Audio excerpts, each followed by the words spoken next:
14º Congresso Internacional de Jornalismo Investigativo da Abrage.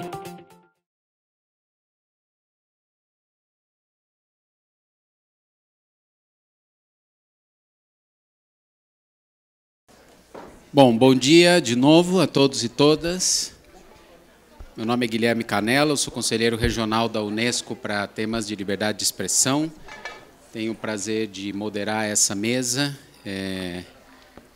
com os painelistas, mas também com vocês. Como essa é uma mesa sobre internet, vai ser uma mesa multilingüe, como é o caso da internet.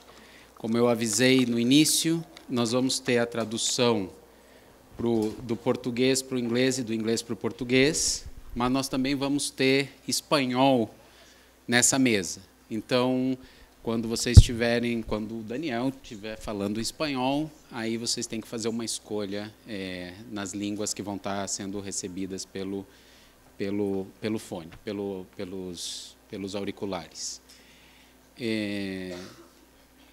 A nuestros amigos hispanohablantes que están acá, como ustedes saben, la UNESCO ha apoyado la venida de periodistas de varias partes de América Latina para estar en este congreso en Abrage, no solo en este panel. Y les comentaba que ustedes van a tener que elegir a recibir la información entre entre portugués o inglés, pero creo que va a salir todo bien, porque si la internet funciona, nosotros acá vamos a funcionar también, ¿no?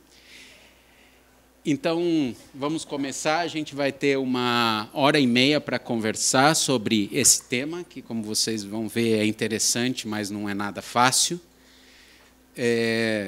Esse ano de 2019, nós temos uma efeméride bastante interessante sobre a internet. São os 30 anos de criação da web, da World Wide Web, ainda que pelo Tim Berners-Lee. Ainda que a internet como estrutura seja mais antiga do que isso, ela foi criada lá por um projeto em qual uma das pessoas que estava envolvidas é o conhecido Van Cerf, que hoje trabalha para o Google, mas esse ano tem essa celebração dos 30 anos do www. E vocês podem perceber, só por esse dado mínimo, que nós estamos falando de uma coisa que está engatinhando. Quando o jornalismo de investigação começou a cobrir coisas que o jornalismo de investigação cobre razoavelmente bem em vários países, corrupção, crime, desrespeito aos direitos humanos, violações ambientais, todas essas coisas já existiam desde que o ser humano começou a queimar lenha em algum lugar por aí. Não é o caso da internet.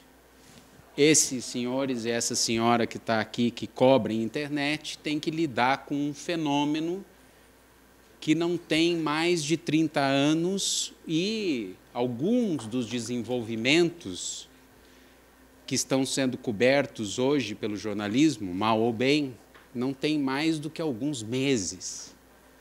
Discussões como inteligência artificial, internet das coisas, blockchain, são palavrinhas que estão na esfera pública, ainda que já estejam entre os desenvolvedores há mais tempo, ontem, hoje de manhã. Portanto, há um desafio concreto e uma diferença significativa entre cobrir corrupção, que é uma coisa que lá atrás, há 2000 anos, alguém corrompeu alguém, vendeu um sujeito por 30 moedas, entregou... Enfim, e as pessoas reportavam essas coisas. A cobrir um negócio que começou ontem. Mas isso não é desculpa para não cobrir bem. É uma agenda que nós vamos ter que avançar. Então, esse vai ser o foco da nossa conversa hoje aqui com esse painel de luxo que a gente tem, 4 pessoas que se dedicam a cobrir a internet como um objeto de investigação, que é diferente de cobrir o que acontece dentro da internet, que isso é outra história. Eles cobrem a internet como um objeto de investigação, e é sobre isso que a gente vai estar falando e conversando nessa 1h30. E também temos uma audiência de luxo, porque vocês também, se estão aqui, é porque estão interessados e interessadas nessa discussão. Então, por favor, participem. Como eu sou um sujeito analógico e tenho um celular esquisito, que não é smart nem nada, eu não tenho o aplicativo esse para receber as perguntas. Então, vocês vão ter que fazer um negócio muito antigo, que é pegar um papel, escrever uma pergunta e entregar para umas pessoas que vão estar aí. Eu sei que isso é uma coisa do século passado, mas a gente vai ter que conviver com essa minha falta de skills. Então, eu queria começar perguntando como foi a primeira vez de vocês. Digo, a primeira vez para acessar a internet. Vocês se lembram como foi, onde vocês estavam, como é que foi essa experiência? Quem quer começar? Diego?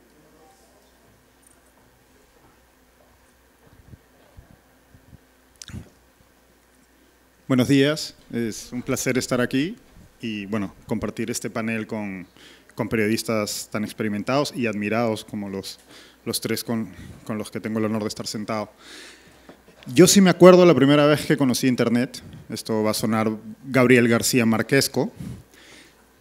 Tenía 12 años y el profesor de computación del colegio, que era un muy buen amigo mío, me dijo a mí y a otro compañero de clase, que éramos los más interesados en computadoras, en ordenadores, si queríamos ir a ver Internet, pero además con esas palabras, ¿no? De la misma manera en que en la novela de García Márquez, te voy a llevar a conocer el hielo, bueno, te voy a llevar a conocer Internet.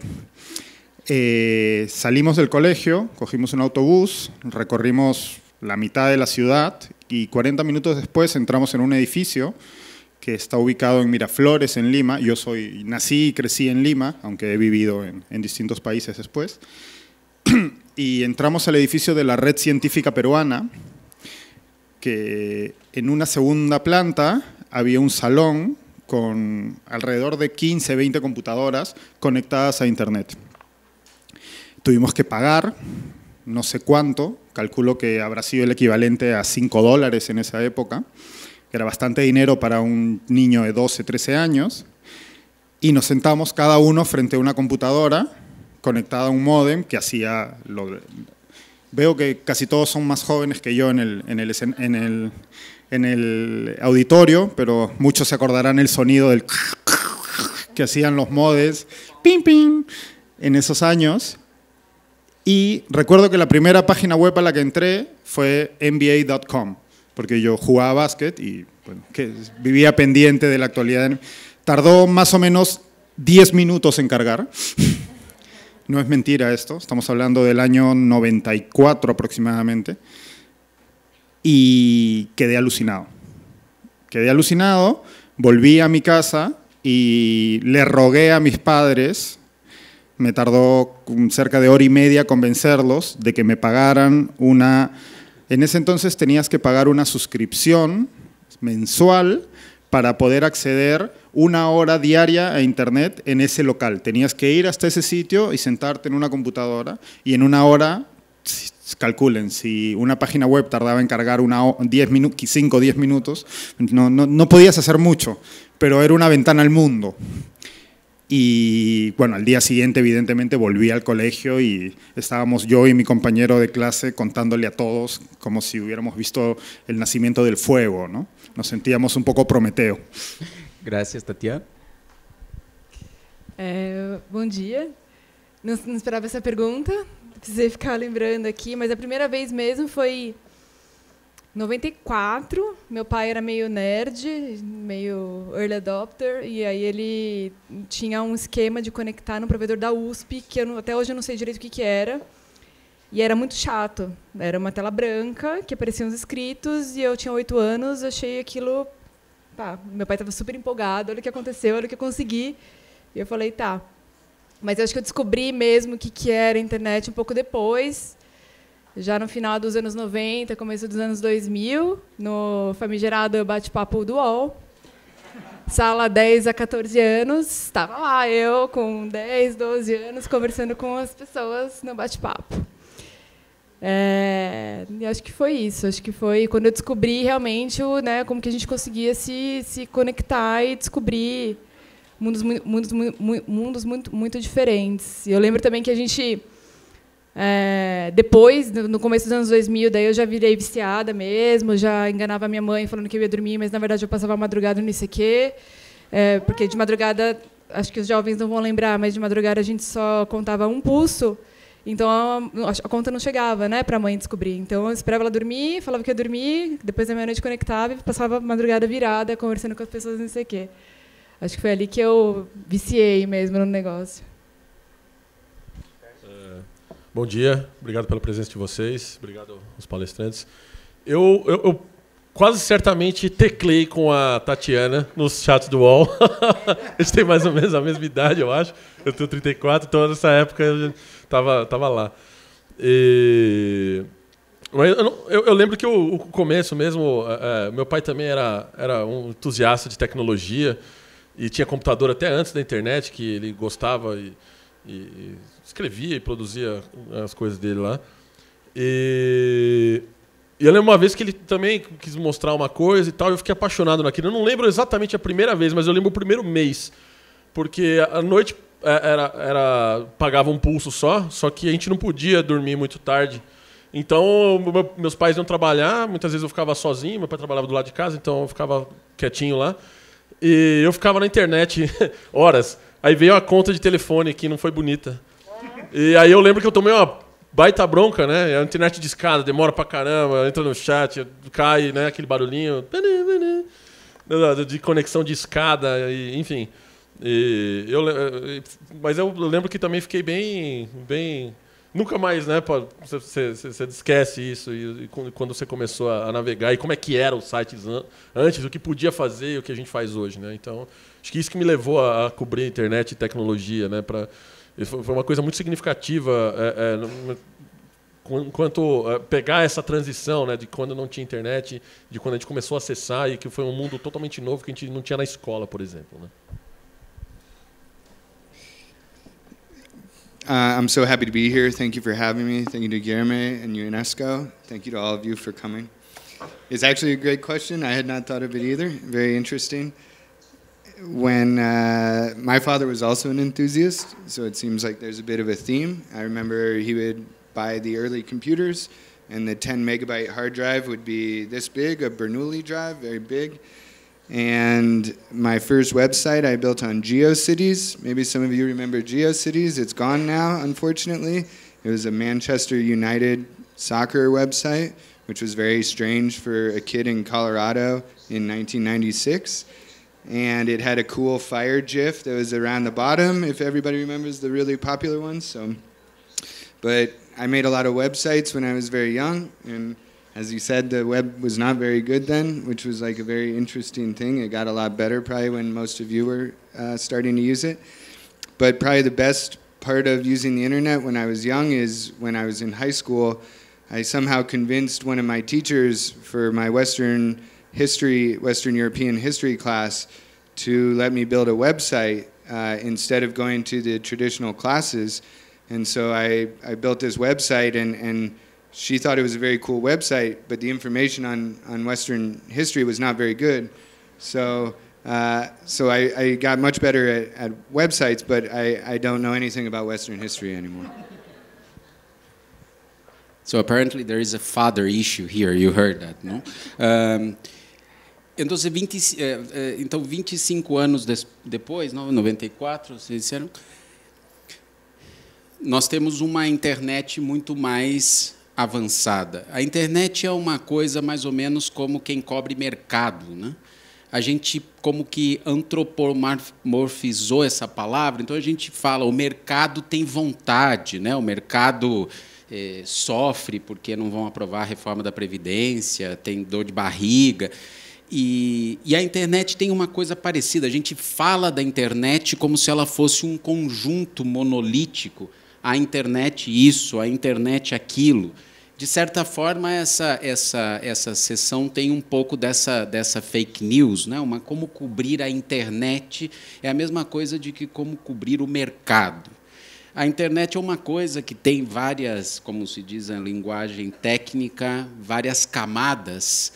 E quando vocês entram aí nesse aplicativo, uma série de coisas, de operações matemáticas e de empresas tiveram que ser envolvidas antes de chegar no aplicativo da Abrage. Então, a empresa de telecomunicações, o cabo submarino e não sei o quê, e depois o provedor, os ISPs e os IPs, e aí tem uma coisa final, que é a camada que nós todos vemos, que são os aplicativos, as páginas web e etc.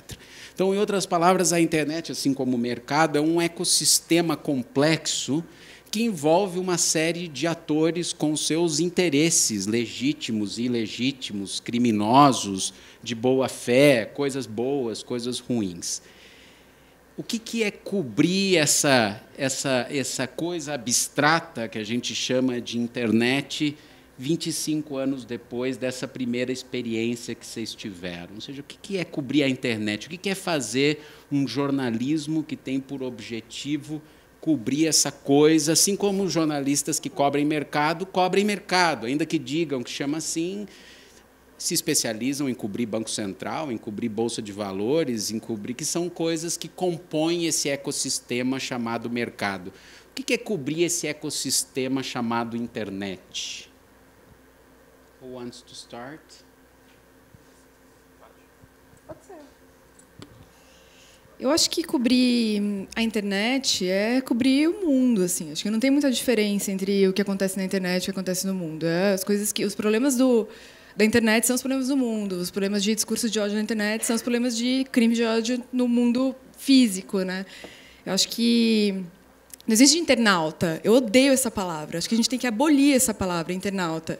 Porque internautas são pessoas, são usuários, né, não é porque você está na internet que você vira um internauta navegando, né? Acho que nos anos 90, ok, você pensar que era um mundo muito diferente, porque de fato era, assim.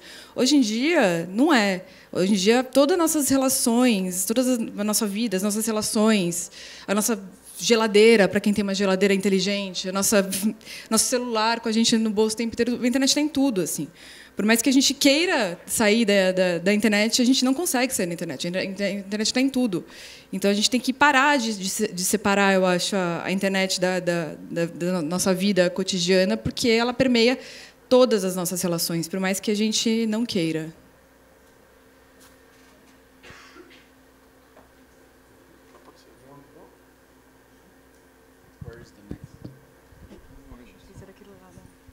So I very much agree with Tatiana that it's difficult to separate the internet from most things in our life. Most of us are on social networks now. We get our news, we watch Netflix, we do all of these things that the internet facilitates. I do think one interesting part of how journalists cover the internet is that it is evolving, and it's started to evolve rapidly recently. I think that the major tech companies like Facebook and Twitter and Google and some of them were not covered as critically as they should have been for the last decade or so. People looked at them as benevolent, as bringing us together. You hear Mark Zuckerberg say, oh, it's all about connecting and open and these kinds of things, while in the meantime building billions of dollars in his bank account and the users not. And so I think that, and I don't mean to point out just Mark Zuckerberg, I think there's a lot of people who made a lot of money off the internet and realized the potential of it, while the journalists did not cover that critically. So I think it's been very good to see people take a closer look at the way our data is shared on the internet, on the way that children are vulnerable on the internet, on the way that the elderly are taken advantage on the internet. And that's just talking about companies on the internet. We went yesterday and visited Nick and some of the other things, and I think there's something to talk about the whole infrastructure of the internet and how that works. When I was working for The Guardian during the NSA files, I do remember that the president of Brazil at the time, Dilma Rousseff, spoke critically about how most of the internet submarine cable lines flowed through the United States, in the United States was using those to spy on people. And so I think that was a very important revelation, that the internet is actually a physical thing as well. And so it's not just online users, it's not just these things, but it's the cables that connect us, it's our cell phones and the addictiveness that they want us to constantly keep using them. All of these kinds of things connect to the internet and to technology. And so I think that as we start to better understand how the internet has become part of our lives, it's like an onion that you start to peel back, and it's not just social media, and it's not just how the websites, and it's not just how you're tracked, and it's not just this, but it's the infrastructure of it, it's how people communicate online and all of those things. So I'm very happy for panels like this and for just a more critical thought about how we cover the internet. Es interesante que hayas hecho la analogía entre Internet y mercado, porque de hecho, y como decía Gabriel, durante mucho tiempo el periodismo tecnológico, ¿no?, que era principalmente la rama o el vertical dentro de los medios dedicado a cubrir Internet, se comportaba de una manera muy similar a como el periodismo económico o financiero cubría las finanzas o la economía en general, de una forma acrítica y celebratoria, ¿no? Durante mucho tiempo, y esto podemos remontarlo hasta la crisis del año 2008, y en nuestros países en Latinoamérica a Lavajato, por ejemplo, ¿no? Si uno revisa, y esto es un trabajo que yo hice en un momento, si uno revisa la forma en que el periodismo económico ha cubierto a las grandes empresas como Odebrecht en nuestros países, había una posición absolutamente acrítica en la que se hablaba de cientos de millones de dólares y de inversión millonaria y de puestos de empleo, pero nadie se fijaba en cuáles eran los verdaderos costos de eso. Y eso es lo que ha ocurrido también con la industria tecnológica. Hablar de Internet hoy en día es como hablar de periodismo digital. O sea, todo el periodismo que hacemos hoy en día es periodismo digital, querramos o no, por dos razones. Por la manera en que se distribuye ese periodismo y por las herramientas que utilizamos para realizarlo. De la misma manera, Internet ha permeado a absolutamente todos los rincones de nuestra vida, desde conducir un coche, para el que usamos Waze o Google Maps, y el auto está conectado a Sirius y escuchamos radio a través de Internet, hasta, pues, evidentemente, mantener contacto con nuestros seres queridos, almacenar nuestros recuerdos y nuestra información, etcétera, etcétera, etcétera. Entonces, hoy en día, en el año 2019, hacer una distinción entre periodismo digital y periodismo no digital, o entre Internet y el resto de, digamos, Internet no es sino un espacio en donde ocurre una cada vez más importante cantidad de las interacciones humanas. Así es como lo veo yo. Y por suerte, como también decía Gabriel hace un momento, los periodistas, que somos de alguna manera quienes tenemos que tener un ojo avisor y mantener una postura crítica y estar haciendo las preguntas incómodas de un tiempo a esta parte, y en realidad esto no tiene más de 2 años, probablemente desde el escándalo de Cambridge Analytica, del que me imagino que hablaremos más adelante, la postura de buena parte del periodismo, no solo tecnológico, pero principalmente el periodismo tecnológico ha cambiado y hemos pasado de este espíritu celebratorio y abrazador de Internet y de todo lo que viene de Internet a una mirada más crítica, y hemos por fin empezado a entender las maneras en que lo digital, en que las grandes industrias tecnológicas y lo que ocurre en Internet están modificando nuestros comportamientos, nuestros mercados, las maneras en que compartimos y producimos información, que es a mí, por vicio laboral, lo que más me interesa, la manera en que lo digital e Internet ha cambiado la manera en que consumimos y producimos información, y seguiremos hablando de esto. Entonces, creo que finalmente los periodistas hemos podido entender que evidentemente Internet tiene y de nuevo estamos antropomorfizando el término, tiene una cantidad de aspectos positivos, pero cuando hay un cambio de paradigma, cuando se creó la imprenta, cuando se creó la televisión, cuando se creó la radio, incluso la televisión por cable, etcétera, etcétera, etcétera. El cambio de medio y el cambio afecta a las formas de producción de información y eso afecta a una serie de interacciones y de maneras de entender la realidad. Y creo que los periodistas hemos tardado bastante. Estamos hablando que todos conocimos Internet hace casi 20 años aproximadamente. Las primeras webs que pueden llamarse webs de periódicos datan de finales de los años 90. Facebook y Twitter y Google News datan de mediados de los primeros años 2000. Nos ha costado unos 12 años, más o menos, darnos cuenta de que esta revolución a la que le veníamos cantando loas tiene implicaciones un poco más profundas. No necesariamente negativas, pero sí más profundas de las que queríamos ver. Eu gostei muito do que o Gabriel disse da questão da infraestrutura também. E eu acho que cobrir a internet é cobrir praticamente a história da banda larga mesmo, né? Da infraestrutura, eu diria. Porque lá em 1994, 1989, quando era ruim a conexão, não tinha muita utilidade, a gente não fazia muita coisa. Era interessante, você acessava informações e dados, mas não tinha tantas aplicações quanto tem hoje.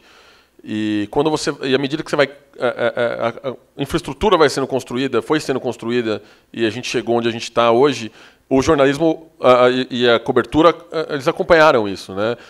Desde a bolha.com até a criação de grandes conglomerados de tecnologia.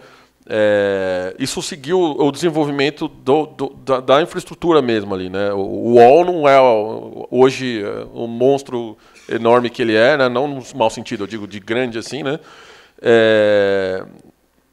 Quanto ele era em 95, quando eu ia lá e acessava a notícia, que devia ter, sei lá, 1 ou 2 jornalistas publicando ali na home do UOL, né? Então, é interessante notar, é uma boa pergunta até, né? Como é que a gente cobre esse ecossistema? E toda vez que eu penso nisso, né, em privacidade de dados e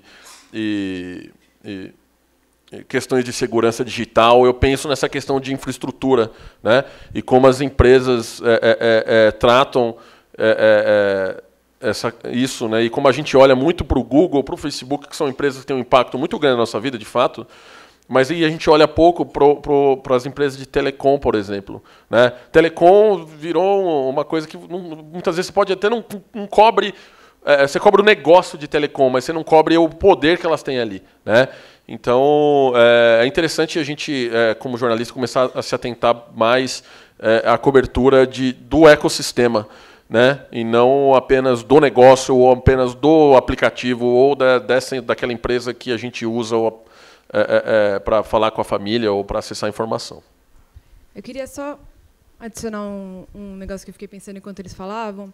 Concordo com todos aqui. Uma perspectiva bem pessoal.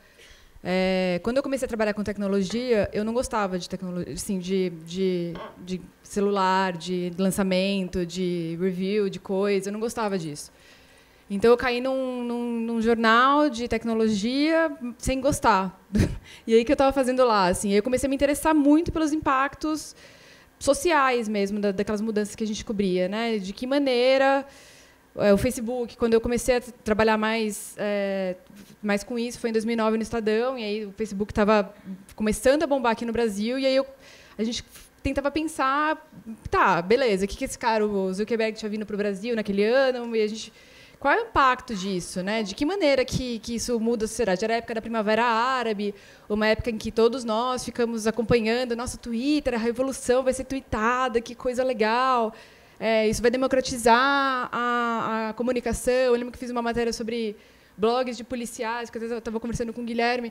Eu achei uma coisa incrível. Nossa, os blogs, eles subvertem a hierarquia. Olha só, um soldado consegue ter a mesma voz que um comandante da PM. Que coisa sensacional, que incrível. Era uma época de muito entusiasmo, assim, né? Meu mesmo. Eu ficava lendo sobre os hackers dos anos 50, 60, falando, os caras visionários, vamos criar uma grande comunidade global. Eu caí nesse conto da grande comunidade global. Realmente acreditava nisso.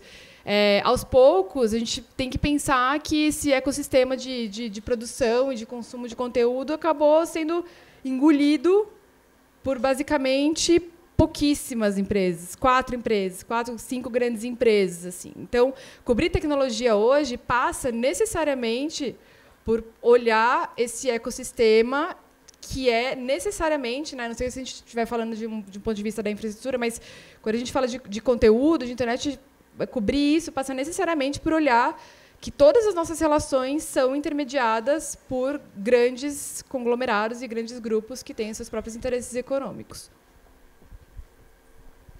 Eu queria voltar na analogia do mercado, a comparação, e o Diego trouxe uma questão que eu ia colocar aqui para vocês, uma referência à crise de 2008. Eu não sei quantos de vocês assistiram esse famoso documentário que ganhou o Oscar sobre a crise de 2008, um documentário que se chama Inside Job.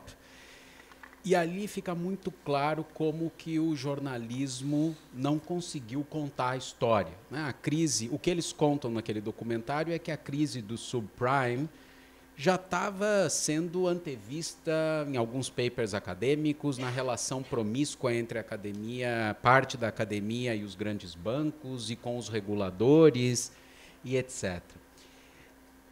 Como é que a gente evita uma outra história assim, se é que algo assim já não aconteceu? Ou seja, o jornalismo particularmente o jornalismo de investigação,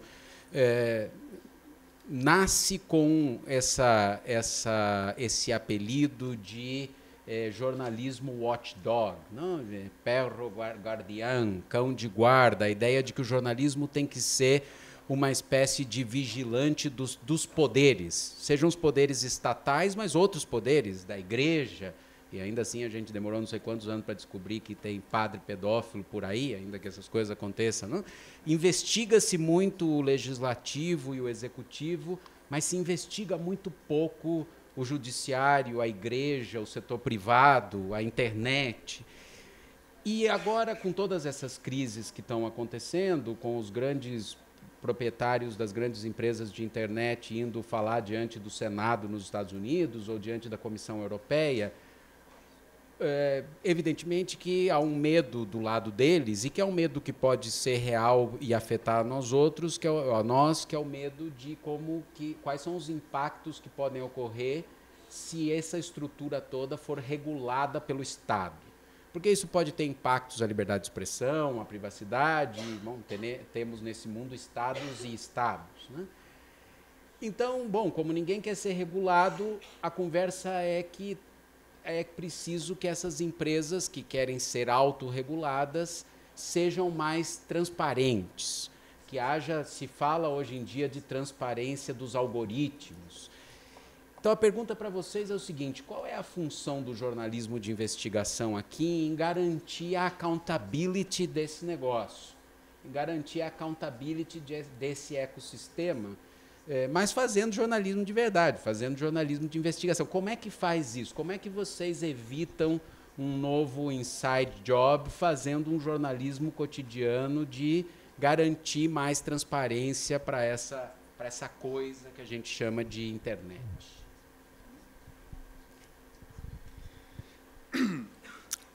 Un problema, a propósito de lo que mencionas, es que muchas veces en una redacción, y me imagino que esto es algo que nos ha pasado a todos los que estamos aquí sentados y también a varios de los que están sentados entre el público, es que el periodismo es un oficio eminentemente generalista y la velocidad a la que se produce información hoy en día hace que cada vez sea más difícil tener periodistas que conozcan la materia de la que están discutiendo o escribiendo o investigando por encima del promedio. Esto es particularmente grave o relevante en asuntos tan complejos como los que se discuten hoy en día en Internet, ¿no? Voy a hablar de una investigación que Gabriel supervisó, que es la de Cambridge Analytica, que hicieron entre el Guardian y el New York Times. Y en esa investigación, muchos periodistas hablaban en un inicio de que había habido un data breach y de que Cambridge Analytica se había apropiado de una información de la que no debería haberse apropiado. Y esto era falso. Porque de hecho la herramienta y Facebook en ese momento permitía que esa herramienta y que investigadores o desarrolladores de apps utilizaran esa información de manera libre, porque era parte de...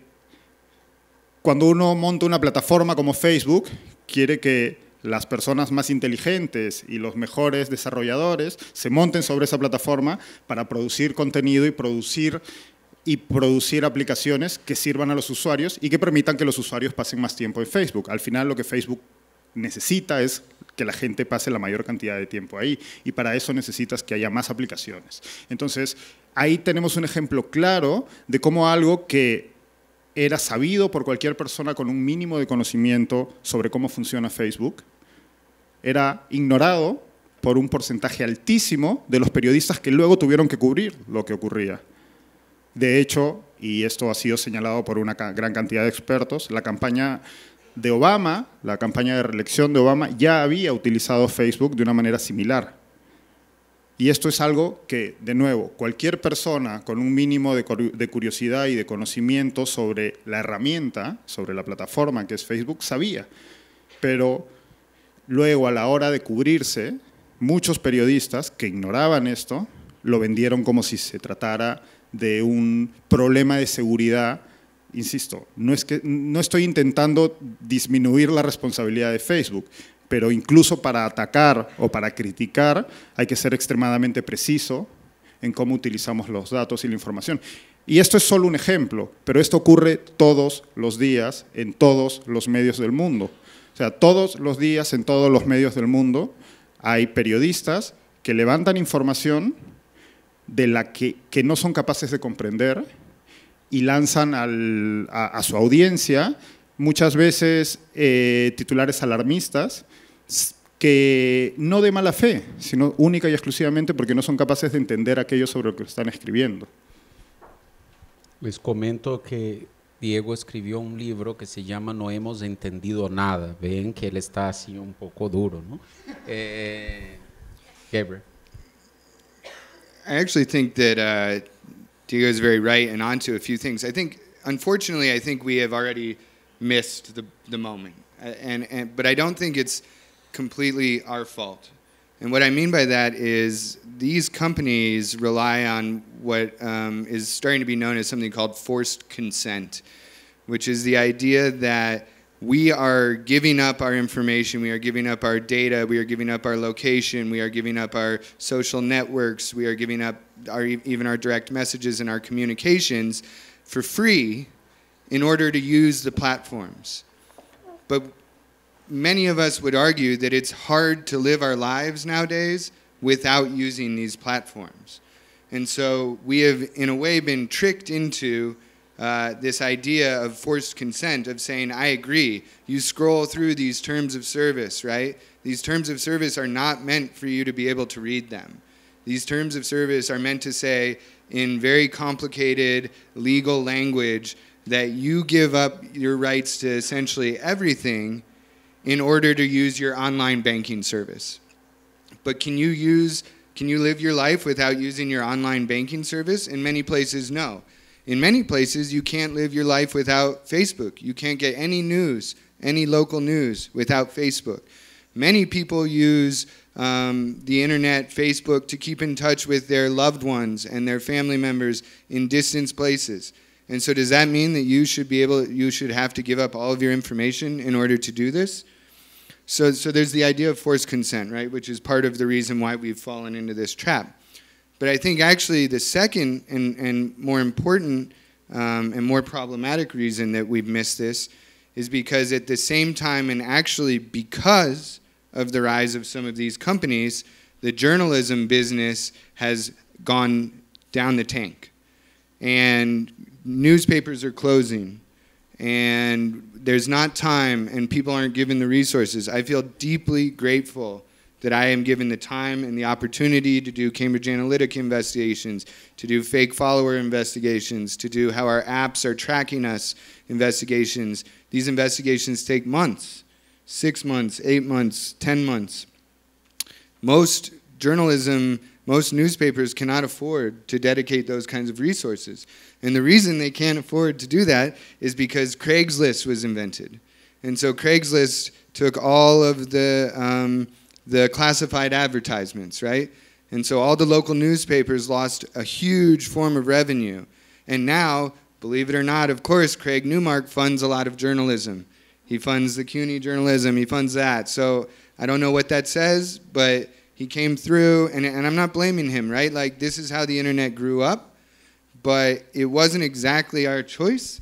And then at the same time, Facebook, so many websites depend on Facebook to drive them traffic, and depend on Twitter to drive them traffic, and we have all these social media things, and they said, oh, more video. And then we find out that Facebook's inflating video statistics, and they're lying about video statistics. And so all these newsrooms spent tens of millions of dollars to go out to build video teams because Facebook said do video, and then Facebook lied about how many people were watching the video, and we weren't able to do it. So we have these two things. We have this idea that we are giving up all of our information and all of our data in order to use these services that we have to use as part of our lives now. And at the same time, the newspaper business is completely failing, not allowing us to do the kind of reporting and the kind of investigating we need to do to hold them accountable. But let me do a follow-up question on that. Yesterday, Diego, I think, tweeted that if we stay 26 days without sleeping, is the time we require to read all the terms and conditions we have signed. So do you think that this, for instance, terms and conditions of the different platforms, this is a subject for journalism investigation? This is something that you need to go deeper?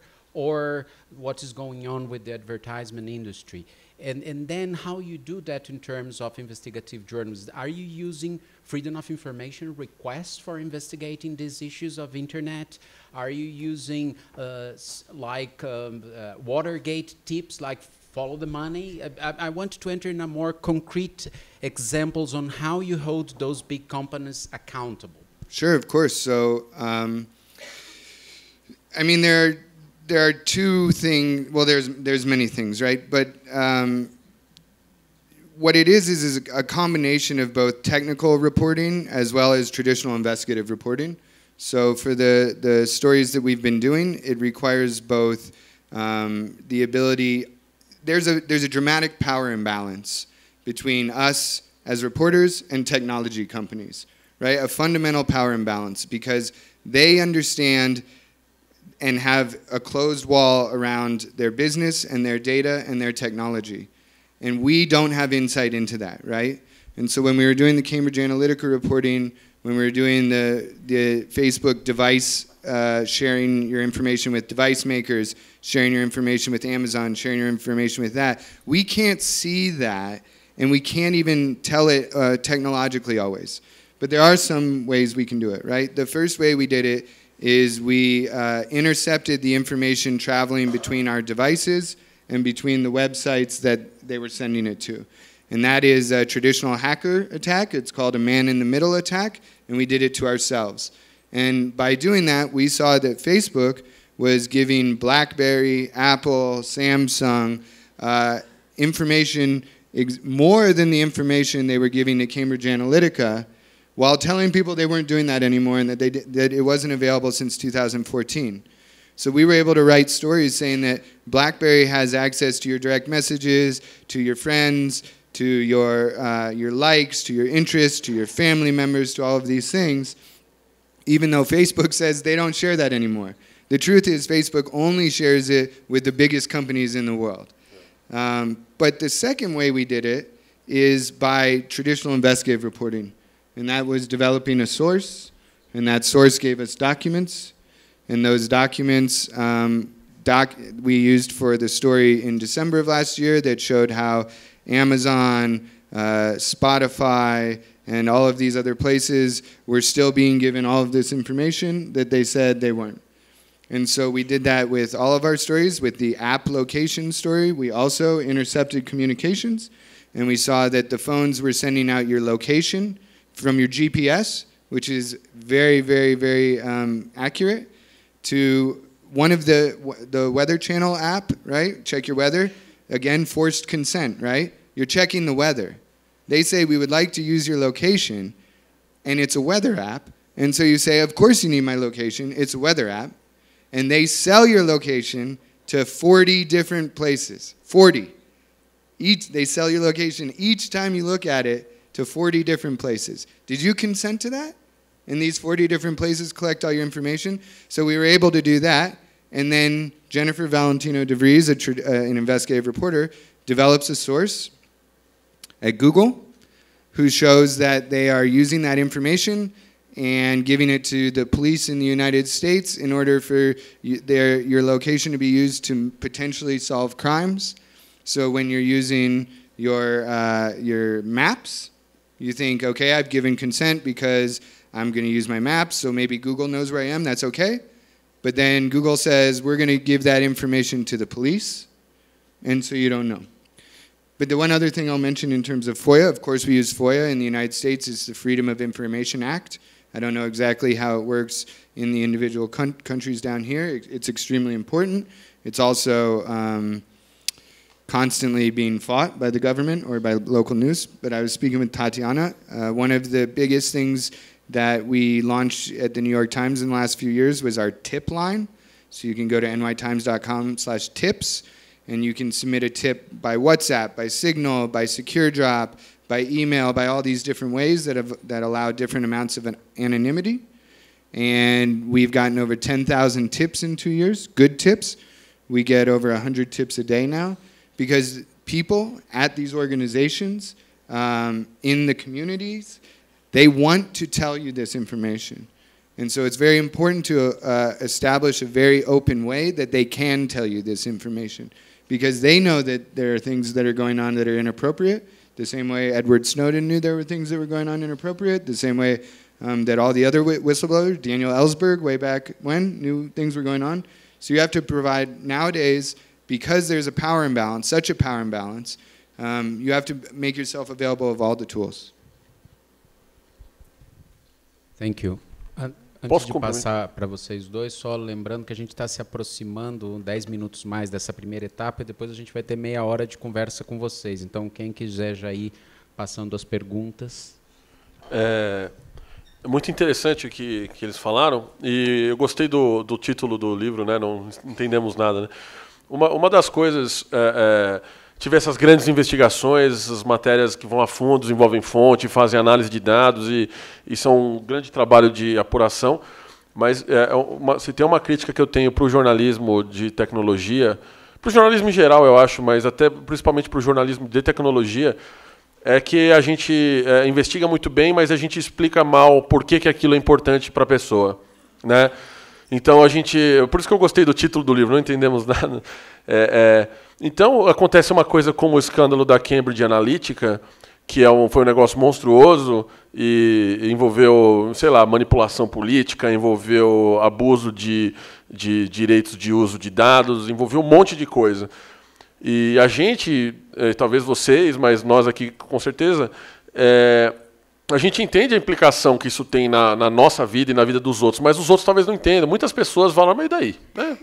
Meu dado não aconteceu nada, minha conta bancária está igual, minha vida continua a mesma, porque são coisas que acontecem e a gente nem percebe, você não vê o Facebook compartilhando e vendendo seus dados, né? E quando chega aquele anúncio da viagem que você queria fazer, você fala, não, o Facebook está me escutando aqui, então ligou, mas não é, entendeu? Eles estão observando nossos dados ativamente o tempo todo, e a gente não consegue, e o jornalismo... investigativo de tecnologia, né, faz um excelente trabalho de apuração e levantar todas as informações, mas chega na hora e a gente não consegue explicar como é que aquilo afeta a gente pessoalmente, né? Os algoritmos que a gente geralmente fala no Facebook e tal, existe uma questão de discriminação de algoritmo. Então, dependendo da região que você mora, ou da sua cor, ou da sua orientação sexual, ou de sei lá o que, seu juro pode ser mais alto, né? Isso não está claro para muita gente, né? Você pode custar mais caro a sua passagem aérea, né? E uma série de questões que a gente precisa explicar, né? E o jornalismo investigativo também precisa explicar, e não só desenterrar coisas, né? Tem que fazer os dois, mas explicar muito bem, que são coisas difíceis de entender, né? Eu tenho dificuldade de entender muitas das coisas que eu reporto, então por isso que eu falo com um monte de gente, e por isso que a gente estuda bastante, e a gente tem uma parceria com o Internet Lab, que é um centro de pesquisa para a internet, que são pessoas muito capazes nessa seara, principalmente na área de legislativo e de dados. Então, qual que é a implicação que aquilo tem na nossa vida, né? E às vezes não fica claro para a gente quando a gente faz isso. Isso no jornalismo em geral, eu acho também, mas principalmente no jornalismo de tecnologia. Eu acho que, como eles disseram, é muito diferente, né, o poder que essas empresas têm em relação aos jornalistas e aos veículos, né? É muito desproporcional. E é um poder mesmo, né? Eu acho que o jornalismo de tecnologia, em geral, ele falha em tratar o jornalismo, né, investigativo fiscaliza o poder, e acho que a gente precisa tratar essas empresas como o grande organismo poderoso que elas são. Eu acho que o que acontece muito é que os jornalistas não querem melindrar alguém cujo apoio é importante. Por exemplo, você olha para lá, nós só estamos aqui por causa de quem? Por causa deles. Eles não estão fazendo isso porque eles são bonzinhos, né? Eles não estão investindo, não criaram projetos de jornalismo porque eles acreditam. Podem até acredito que, né, consideram o jornalismo importante para a democracia e tal, mas eles estão fazendo isso porque eles criaram um enorme problema. Todas as sucessivas mudanças de algoritmo, a maneira como eles derrubaram o alcance da mídia, a maneira como a verba da publicidade migrou dos veículos para essas empresas. Tudo isso contribuiu para que a gente chegasse no momento de crise do jornalismo. E acho que falhamos muito em mostrar como isso estava chegando, né? O próprio escândalo da Cambridge Analytica, acho que cobriram, né, falando foi um vazamento, venderam nossos dados. Não foi. Era o Facebook fazendo exatamente o que ele fazia já, né? O problema é a empresa que usou para outros fins, mas o Facebook faz isso sempre. E essas empresas são muito, muito, muito eficientes em marketing e relações com a imprensa, em fazer eventos, dar almoços, cafés. E eu acho que é difícil mesmo romper essa bolha e conseguir um acesso que vá além do que o marketing quer colocar. Se vocês forem ver todos os lançamentos, né, todos os novos produtos que elas lançam, é perfeito, assim, né? O marketing, a maneira como eles vendem o produto é perfeita. A Libra, a moeda do Facebook, como que eles estão vendendo essa moeda? Vamos empoderar cidadãos e contribuir contra a desbancarização da população, né? Eles têm todo um discurso que é muito fácil você comprar, assim, né? Então, eu acho que se vocês querem realmente seguir essa área, eu acho maravilhoso que tenha bastante gente aqui que tem interesse nisso, porque a gente precisa mesmo criar uma legião de gente disposta a enfrentar e a investigar essas empresas. Eu acho que vocês têm que sempre ler todos os lançamentos, colocar um pé atrás em todos os lançamentos. Assim. É tentador, é bonito, né, é legal, só que tem que pensar quais são os interesses que estão por trás, porque sempre tem. O Google lançou recentemente, por exemplo, aqui em São Paulo, o Google Station, que é um Wi-Fi gratuito nas estações de trem. E aí eu até trouxe uns exemplos, mas acho que nem preciso colocar. Assim. Eu fiz uma pesquisa rápida para ver como que os veículos cobriram isso. Google lança pontos de internet rápida nas estações. Testamos a internet do Google e é super rápida. Um monte de notícias super laudatórias, assim, e ninguém perguntou. Mas espera aí, você vai conectar? Que dados você vai entregar? Será que eles vão monitorar a nossa navegação? Porque quando você tem um roteador, você consegue descobrir basicamente tudo que o cidadão fez conectado, né? Você consegue descobrir todo o histórico de navegação, todos os formulários que ele enviou, enfim, você consegue tudo, né? E ninguém fez essa pergunta para o Google, ninguém abordou isso, ninguém ficou preocupado com isso. Aí eu até perguntei para eles, né? Eu falei, e aí, qual é a política de privacidade do novo serviço? Aí me mandaram exatamente a mesma política de privacidade do Google, ou seja, entregue tudo, né? Aquela coisa que a gente conhece. Embora eles digam, não, a gente só pede o número de telefone. Mas, peraí, você só pede o número de telefone, mas a política de privacidade que vale é a sua política geral? Então, não. Então, não é nada que garanta que as pessoas não vão ter navegação monitorada nesse sistema, pelo menos por enquanto. E ninguém cobriu isso, ninguém olhou para isso. Então, a dica que eu daria é sempre ir além do discurso deles, que é lindo, é muito fácil de comprar, é realmente tentador, mas sempre tem umas letras pequenininhas lá embaixo que ninguém olha, assim. E acho que esse é o nosso desafio, assim, é tentar olhar um pouco o que ninguém está olhando. E outra dica rápida também que eu posso dar é sempre leiam os termos de uso. Sempre leiam. Sempre tem coisas absurdas lá no meio. Qualquer servicinho, assim, você consegue descobrir várias coisas, tipo um aplicativo coletando coisas bizarras que não precisava, sabe? Eu já fiz algumas pautas baseadas só em ler os termos de uso. Então, sempre leiam. É chato, é longo, é difícil, mas é nosso papel ler e traduzir isso para as pessoas. A Tatiana adiantou um pouco a próxima pergunta, que eu queria que vocês também comentassem, que é o tema de conflito de interesses, né? Porque algo que o Gabriel disse em algum momento é que também é verdade que parte desse ecossistema novo, não só Google e Facebook, eu acho que vocês são financiados pelo eBay, né? Ou parte das ações do Intercept são financiadas pelo eBay, que é outro gigante da internet. Também há mobilizado a criação de uma série de novas iniciativas jornalísticas extremamente interessantes e que têm contribuído para avanços na democracia, etc. Mas o fato disso ser interessante não evita que a gente tenha que fazer essa pergunta. Como evitar conflitos de interesses, ou pelo menos como mitigá-los, porque, evidentemente, eles podem existir em algum momento. Então, a Tatiana já falou um pouco sobre isso, mas não sei se vocês queriam dar algumas ideias sobre isso. Sí, y primero, antes de pasar eso, aunque están conectados, quería responder a una pregunta anterior que hiciste acerca de cómo, desde un punto de vista más de proceso quizás, hacer para cubrir estas empresas y cubrir lo que ocurre en Internet. Y quería poner un ejemplo. Yo llevo hace ya más de un año trabajando en un largo ensayo acerca de la relación entre prensa y Facebook. Y uno de los temas que me obsesiona es esta renuencia que tiene Facebook a aceptar que es un publisher y no solo una plataforma, ¿no? Evidentemente hay que entender que tanto Facebook como Google, como Twitter, como todas estas compañías son grandes corporaciones que están fundamentadas, pese a la apariencia de apertura y de defensa de la libertad de expresión, etcétera, etcétera, son extremadamente secretas y no solo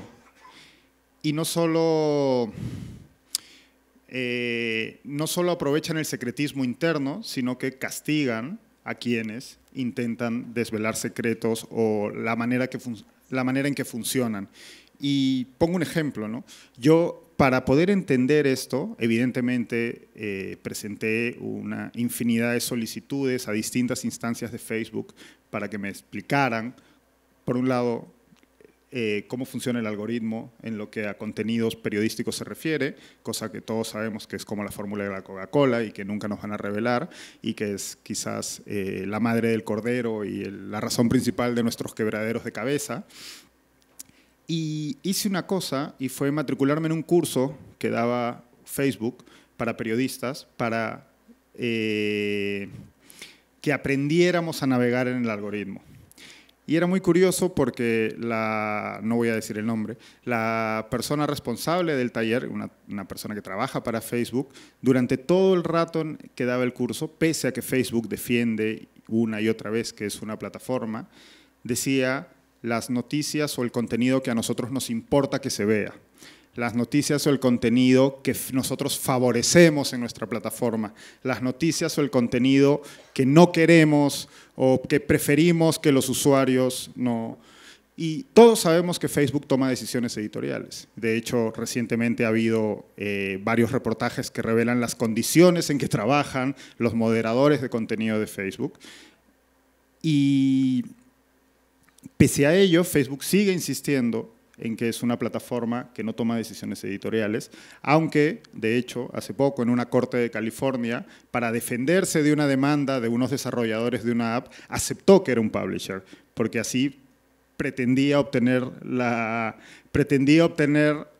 protección que tiene como publisher de libertad de prensa, ¿no?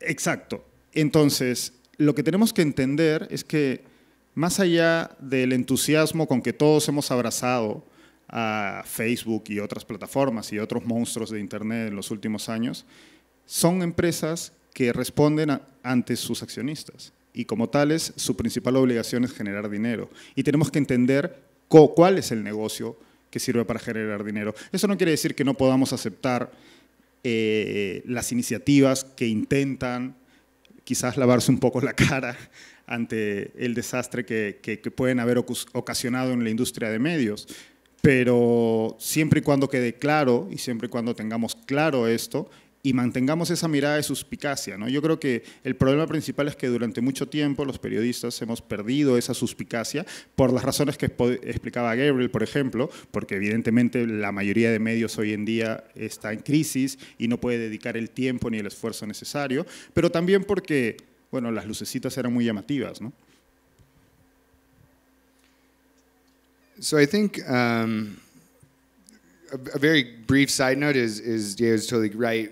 When we did all our reporting on Facebook last year, they consistently lied over and over. I mean, they would lie to me time and time again. And when we would come back and say, no, we have documents. Like, we have documents that show this, their lie would change and their lie would evolve. So not to be trusted. But the way out of this and the way out of conflicts of interest is to have people pay for news. Which, you know, like we all have, is on us. It's on us to fund journalism by the community so that we don't have to take money from the technology companies. That's really the only way I see out of this. So I started a nonprofit investigative news shop called the Marshall Project. It's a criminal justice investigative news agency, or it's not a newspaper, it's a website in New York, and it's a nonprofit. Because when I started my journalism career in 2006 was right about when the news industry started free fall, just plummet. And the New York Times was laying people off. My hometown newspaper, the Rocky Mountain News, closed after 125 years. Everything's just falling, and that's because newspapers were giving away their news.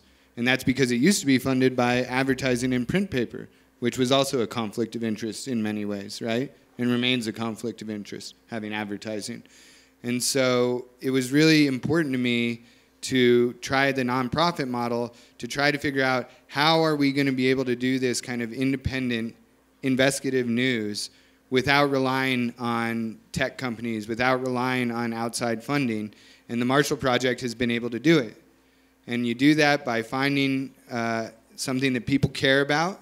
In the United States, the criminal justice system is something like an $80 billion industry. We lock up more people than anywhere else. We execute more people than almost any free country. People of color are jailed at rates far greater than white people. The mentally ill are locked up. All of these people, that's a system that people want to know more about. They find unjust, they care about. And they will donate money in order for good coverage of that system.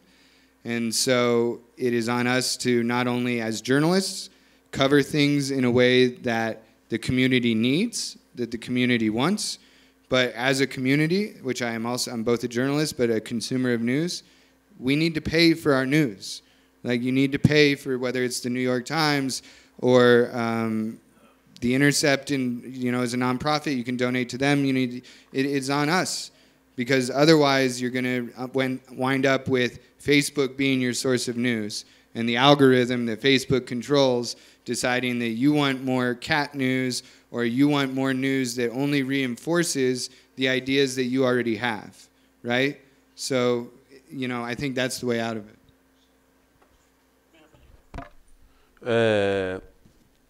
Essa questão do conflito de interesse, ela existe sempre, né, no jornalismo, e quem financia, e quem anuncia, e quem paga, enfim, projetos e tal. Mas tem duas questões aqui para desdobrar. Tem a questão de conflito de interesse, que é quando as empresas interferem ativamente, né, para te orientar o que você tem que fazer, e tem a questão da percepção do conflito de interesse, que às vezes não existe. Né? A Ângela Pimenta está ali do lado, a gente tem um projeto junto, que é o Atlas da Notícia, que a gente mapeia o jornalismo local no Brasil, a gente mapeia todos os veículos de comunicação que a gente consegue encontrar, está tudo lá, mais de 12 mil. É um projeto bancado pelo Facebook.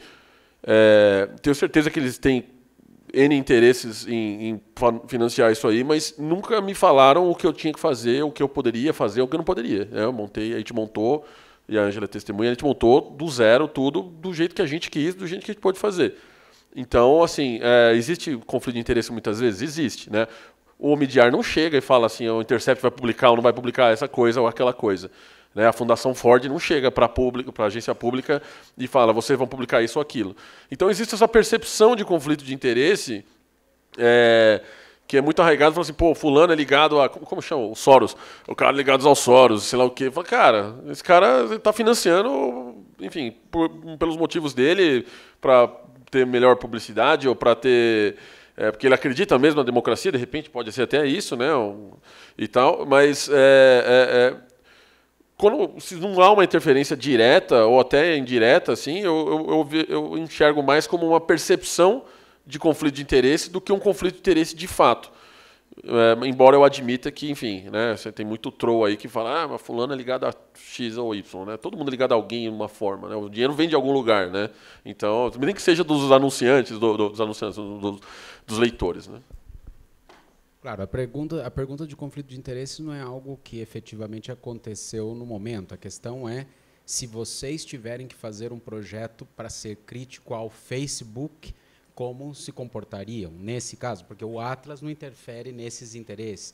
Se eles tiverem que fazer uma matéria crítica ao eBay ou ao Omidyar, como eles se comportariam, né? Ou seja, como evitar o conflito de interesses no momento em que surge algo concreto, né? Porque tem empresa que tem política de responsabilidade, vende sanduíche que causa obesidade infantil, mas a política de responsabilidade social é combater o câncer infantil.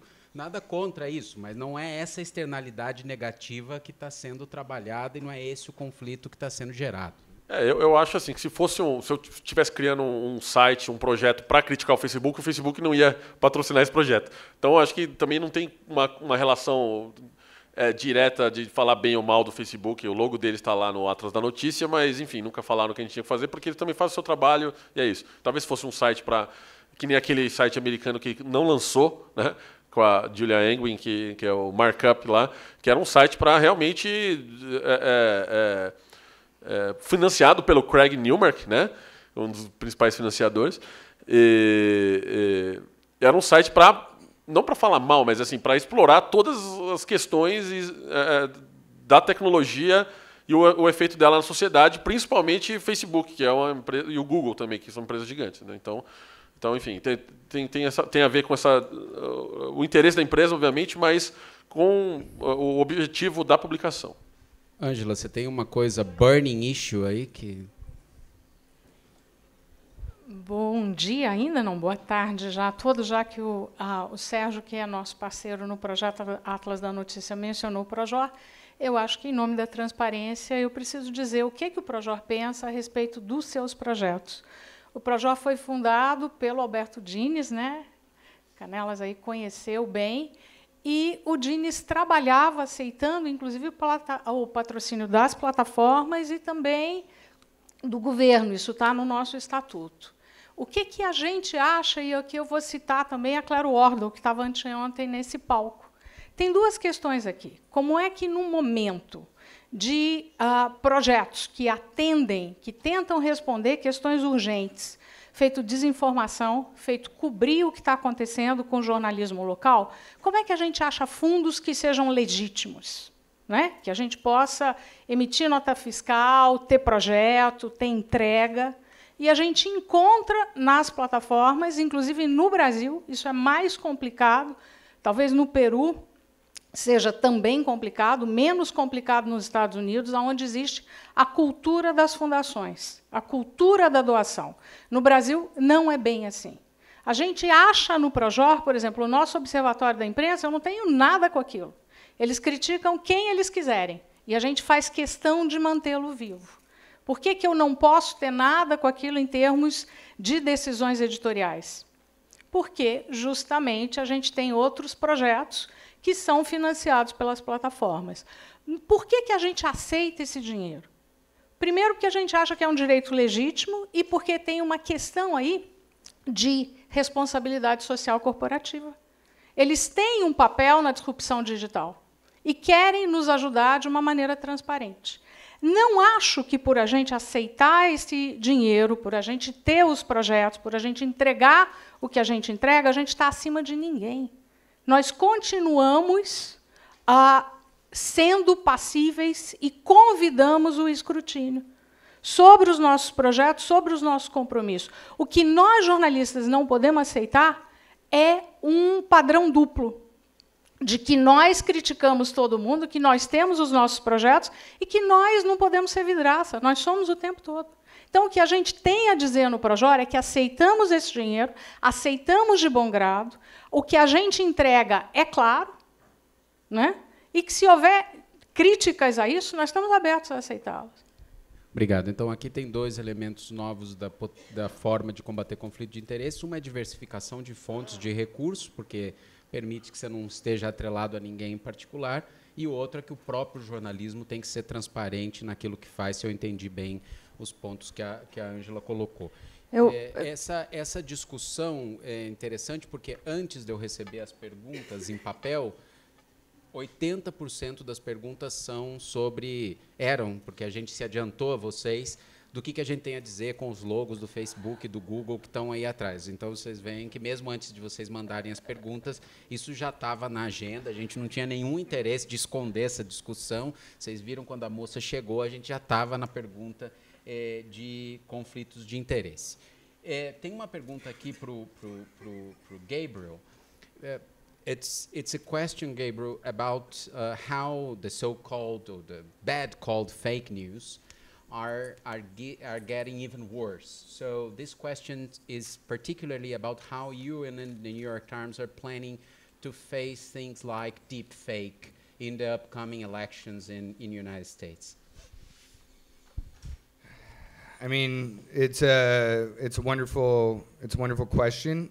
There's a variety of projects going on, I know, at the Times and at other news organizations to embed different types of metadata with some of the imagery or videos or whatever it might be that can be verified by the social media companies in order for them to know that this imagery is actually New York Times imagery, and so that when it is on Facebook or whatever, that you can be comfortable knowing that if it came from us, that it is authentic. But the issue of deepfakes is going to be a tremendous problem, and I don't know exactly how it's going to be solved yet. It's been very interesting because Facebook said that they would allow fake videos on their website. Recently, there was a video of Nancy Pelosi, who is a prominent politician in the United States, that had been edited and slowed down to make her seem like she was a little bit incoherent or having trouble communicating. President Trump even retweeted that video, and Facebook said they would leave it up. And then what I thought was very clever was somebody did a deep fake of Mark Zuckerberg then, saying all these things about how they gladly steal their data and they're so happy to be making a profit off of you and all these other things, and they posted it on Facebook. And it's very hard to tell that it's not Mark Zuckerberg. And so now Facebook, of course, has said, okay, well, we're going to rethink our policy on deepfakes. So I do think that the problem with deepfakes is going to be a problem. The issue with deepfakes, I think the biggest issue with deepfakes is not that people are going to believe them. It's that people are no longer going to believe anything, that they're no longer going to believe that real things are real, because the deepfakes take away your sense of what is real. I think that is a huge problem with Donald Trump saying things like fake news. When you continue to attack the news, legitimate news, call it fake news, and you start, and I know that's happened much worse in many Latin American countries, as well as countries around the world, than it has in the United States. But when it's attacked by those certain types of things, you cause fundamental cracks in the trust people have in journalism, and that is an extremely dangerous thing to do. And so that's why I think deepfakes and the fact that they're going to cause people not to believe things that are real is deeply problematic. I wish I had a better solution for you. It's a ripe target for investigation, right? It's a ripe target for, it's going to be all of the things. It's going to be technology companies and how videos are compressed and made in ways that can be identifiable as original. It's going to be how the internet transmit these videos, whether the companies set policies that allow these videos to remain up, even if they're shown to be false. And it's going to be whether journalists have the time and the resources and the capabilities to investigate these things, to go to the people, to ask them if they were real, to ask them if they were true, and to find the truth. Thank you, Greg. Tatiana, tem uma outra pergunta aqui para os demais sobre, para aprofundar um pouco algo que você já tinha começado a falar quando você deu o exemplo do Wi-Fi nas estações, que é o aumento significativo da capacidade de vigilância sobre todos nós, ou de diminuição da nossa privacidade, seja pelas grandes empresas ou as pequenas empresas de internet, mas também pelos próprios governos que aumentaram substancialmente essa capacidade. A pergunta é, a pessoa faz esse preâmbulo e aí pergunta como é mais dicas de jornalismo, de como investigar isso. Mas eu queria adicionar uma coisa a essa pergunta para todos vocês, é como vocês quatro também fazem para manter a sua própria segurança digital como jornalistas, ao estar trabalhando com fontes complexas, enfim, o que vocês fazem não só como pessoas normais e correntes, mas também com pessoas que estão lidando com dados que podem ser importantes para outras pessoas, as suas próprias fontes, etc. Bom, eu acho que a questão de privacidade é a grande questão, assim, na verdade. A gente tem um trabalho muito grande ainda, que é o maior, eu diria, que é convencer as pessoas que isso é importante. Assim, é o nosso grande desafio. As pessoas, em geral, partem do lugar que é, bom, não tem nada a esconder, não tem problema, pode ver. Assim, a gente precisa explicar por que é importante manter a privacidade. Além da vigilância das empresas, que, enfim, está dada, a gente conhece, tem inúmeros exemplos de como nossos dados foram usados para fins que não os que foram ditos para a gente antes. Essa coleta massiva o tempo todo, nosso celular, nosso bolso, manda a localização exata de onde a gente está, tem a vigilância das plataformas. Isso, em poder de um Estado autoritário, pode ter consequências que a gente não consegue imaginar, assim. Eu acho que quando eu ficava pensando nessas coisas, eu pensava num futuro distópico, assim, né, em que, nossa, beleza, a gente está num governo democrático, temos as instituições mais ou menos funcionando, então a gente tem que se preocupar com a vigilância comercial, ok. Mas acho que a gente está caminhando para um lugar em que o negócio está ficando um pouco mais sério, assim. Os nossos equipamentos cotidianos são aparelhos de espionagem perfeitos, assim, né? Você consegue interceptar conversas, você consegue saber a localização, onde a pessoa esteve, e sem que você precise fazer nada ativamente, né? Você, passivamente, ele manda informações para coisas que você nem imagina. Atualiza enfim, manda informações durante a madrugada e quando você está dormindo, o tempo todo. Então, eu acho que é um valor um desafio nosso, convencer nossas mães, nossos pais, nossos irmãos, nossos primos, nossa tia, nossa avó, que não é ok ter o perfil aberto no Facebook, não é ok usar o WhatsApp descontroladamente, né? A gente precisa promover essa cultura, e o jornalismo falhou nisso. Assim, as pessoas ainda não têm muita noção. Acho que a gente precisa discutir a privacidade. Eu acho que essa discussão precisa permear praticamente tudo que a gente faz agora, e praticamente todas as discussões de tecnologia. Quando a gente fala em câmeras de vigilância no carnaval, imagina se eles começarem a usar reconhecimento facial em protestos. Já acontece, assim. Para isso virar uma ferramenta de classificar possíveis terroristas do Black Blocs, não sei o que lá, assim, é muito fácil, as ferramentas estão aí, só basta uma decisão de um governo para fazer isso. Então, acho que a gente precisa começar a discutir essas coisas muito seriamente, assim, especialmente num contexto de governo mais autoritário e tal. Acho que é uma preocupação que enfim, que já não é mais uma coisa comercial, estão usando meus dados para me vender coisa, podem usar meus dados para fins que a gente ainda não sabe as consequências direito. E o dado, uma vez que é dado, a gente perde o controle, né? Você forneceu seus dados, a base de dados pode ser cedida e você perde o controle daquilo para sempre. Então, é super, super sério. E, para a gente, jornalista, é mais sério ainda. A gente está em evidência, né? Então, acho que cuidados muito, muito simples, né? Com redes, com o que fala, com passado online. Infelizmente, a gente veio dessa cultura de compartilhar coisas demais. Então, acho que tem que rolar uma autocensura, entre aspas, assim, olhar um pouco para o passado para ver que rastros você autocontrole, deixa. Autocontrole, melhor. Para ver que rastros você deixa, porque isso pode e provavelmente vai ser usado contra você se você incomodar alguém. Cuidado nas comunicações, usa ferramentas seguras de comunicação, Signal, um aplicativo super bom, tipo WhatsApp, a gente tem usado, inclusive, para receber dicas e para se comunicar. É o mais seguro que tem, porque o código dele é aberto. Então, você consegue ver exatamente como que ele funciona. No caso do WhatsApp, ele também é seguro, o WhatsApp, mas a gente não consegue ver se tem alguma coisa escondida no código. No Signal, sim. Então, sabemos que é seguro. E buscar... Tem alguns guias, né, online de que você pode fazer um checklist de privacidade, enfim, monitorar como que estão suas informações, eu acho importante. E uma dica que eu sempre dou para os repórteres e tal, abra uma aba anônima no browser e digita seu nome e vê o que aparece lá. Aí você vai ter acesso às informações. Quando alguém, né, te joga no Google, a pessoa vai ter acesso, você vai conseguir ver o que uma pessoa X tem acesso a você. Se você se procura no Google pelo seu próprio browser, vai estar contaminado pelas suas buscas anteriores. Mas se você abrir uma aba anônima, não. Então, eu recomendo que vocês monitorem como que vocês aparecem para o público. A gente está numa profissão que a gente fica em evidência mesmo, não tem muito como fugir disso. Então, eu recomendo que tenha esse controle. E não só esse controle com a gente, mas também com as pessoas próximas. Infelizmente, está todo nesse cenário de hipervigilância e exposição e tal, todo mundo pode ser implicado. Assim. Então, eu recomendo que tenham um cuidado redobrado com vocês e com as pessoas próximas. Rapidinho, ping-pong. Alguma coisa mais sobre segurança? O Telegram é seguro? Prefiro não comentar. Algo mais sobre segurança sua?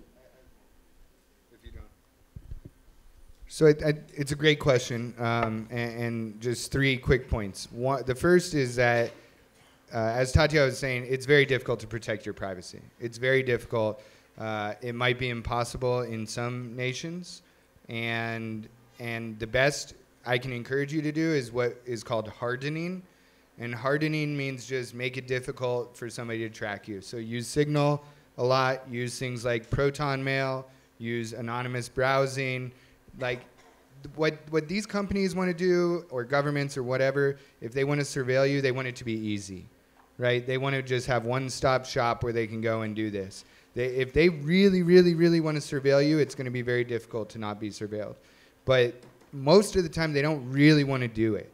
They'll just take it as it comes. And so if you're spreading your communications off across different encrypted channels, I only use Signal I don't use text messaging. I make phone calls on Signal. I do those kinds of things using the open source or whatever. So anyways, just make it hard. No matter what you're doing, make it hard on them. Don't use the same channel all the time. Don't use Gmail for all of your communications, etc. The second thing, which is very important for those of you working with sources, is you have to educate your sources as well, right? You cannot just count on your sources knowing how to protect themselves, because they don't know how to protect themselves. It is your job to tell them, you must use Signal. You must not send me something like that over email. You must not do this. But educating your sources, because your sources need the protection, and it is your job to protect them. But the third thing that I'd like to raise that is not part of this question, but I think is very interesting, is we talk about Signal, we talk about encrypted, we talk about all these things, but there is a very complicated and dark side to having encrypted conversations. And that is that it does enable criminals to have conversations. It does enable child abusers to trade imagery. It does enable all of these people who might be doing nefarious things to do those. And I don't know what the answer to that is, right? I think it's easy for us Coming out of the Facebook era, Mark Zuckerberg is saying, we're moving everything to encrypted. Your Facebook messages are going encrypted. And your Instagram and all these things are going to be connected. They're going to be encrypted. We can't even see them. Well, that does lead to problems. And that does lead to challenges. And so I don't know what the answers are. And it's very easy for us to say that you shouldn't be able to read our messages. You shouldn't be able to do that. But there are bad actors out there who are taking advantage of that. Thanks. Estamos caminhando para os 5 minutos finais.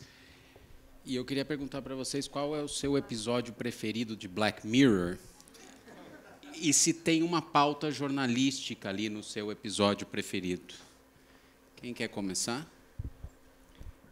Mi episodio favorito de Black Mirror es The Entire History of You, que es uno de la primera temporada en el que, como ocurre con la buena ciencia ficción, creo que es lo más interesante es cuando en realidad de lo que habla la tecnología, lo único para lo que sirve es para explorar las pasiones y las fallas y las cosas que nos hacen humanos. Y en ese episodio, no sé si todos lo recordarán, es una pareja que, bueno, viven en un mundo que de hecho una de las cosas aterradoras de ese episodio, que es algo que creo que Black Mirror ha perdido, que no sé si todos comparten esta opinión, creo que en las últimas temporadas se ha vuelto preachy, es como que están todo el rato apuntándonos con el dedo, mientras que creo que en las temporadas anteriores lo que creo que era mucho más inteligente y más sutil y era mucho más hábil a la hora de ponernos como on the brink, ¿no? En el momento, estamos a punto de estar ahí y solo tiene que ocurrir algo equivocado para llegar ahí.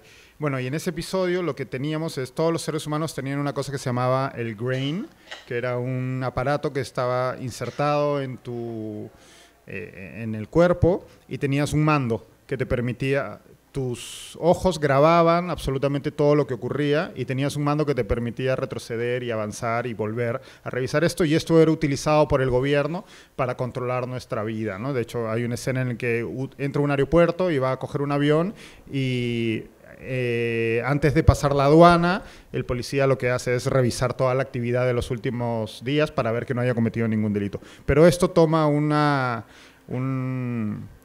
detour oscuro cuando este hombre tiene una sospecha de que su mujer está siendo infiel con un amigo y utiliza el aparato pues para darse cuenta de esto y sus sospechas se cumplen, ¿no?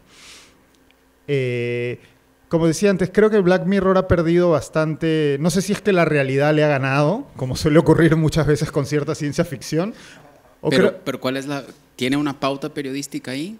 ¿En una bueno, palabra? Charlie Brooker, el creador de la serie, es periodista. No, yo sé, pero en tu episodio preferido. ¿Tiene una pauta periodística? ¿En qué Para sentido? ti, o sea, ¿hay una agenda periodística ahí que a ti te gustaría investigar a partir de lo que te inspiró este episodio? Sí, bueno, o sea, de hecho, de una forma quizás no tan llamativa como un implante corporal, pero ya todos tenemos el Grain aquí, ¿no? Y digamos que un amante celoso podría muy fácilmente rastrear la vida de su pareja en las últimas horas a través de sus redes sociales. O sea, sí creo que sí, que hay un apunte periodístico por ahí.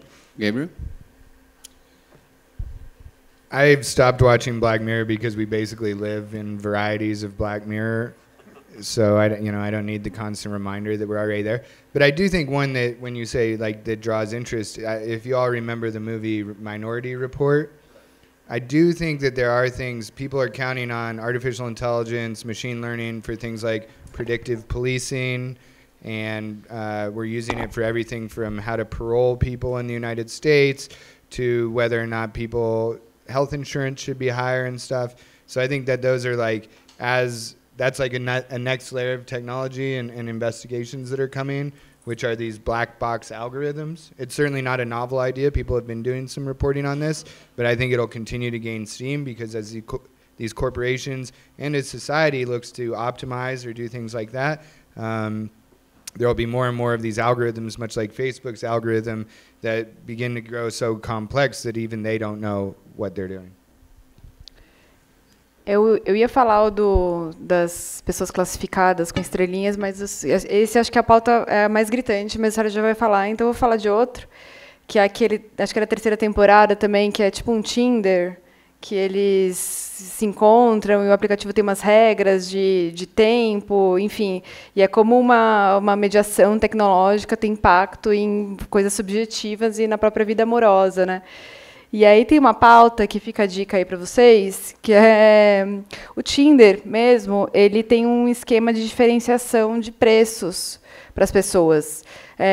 Não sabemos, eles não são transparentes em relação a isso. Quais são os critérios para você... Eu não sei, você compra, parece que vocês têm acesso a mais pessoas, eu não sei direito como funciona, né? Mas tem um esquema que você paga mais, você tem acesso a mais pessoas, ou mais super like, não sei direito qual é o benefício. E aí, para comprar esse super Tinder, tem uma diferenciação de preços. Pessoas que têm o mesmo círculo, que têm os mesmos amigos, para um custa R$100, para o outro custa R$30 para ter essa vantagem amorosa, digamos assim. E a empresa não abre quais são os critérios. O que é? É alguém que é considerado mais atrativo, ou que tem mais likes, ou que anda por determinada região da cidade, ou que tem conta no Facebook ligada? A gente não sabe, podem ser 1000 critérios. E, de novo, uma empresa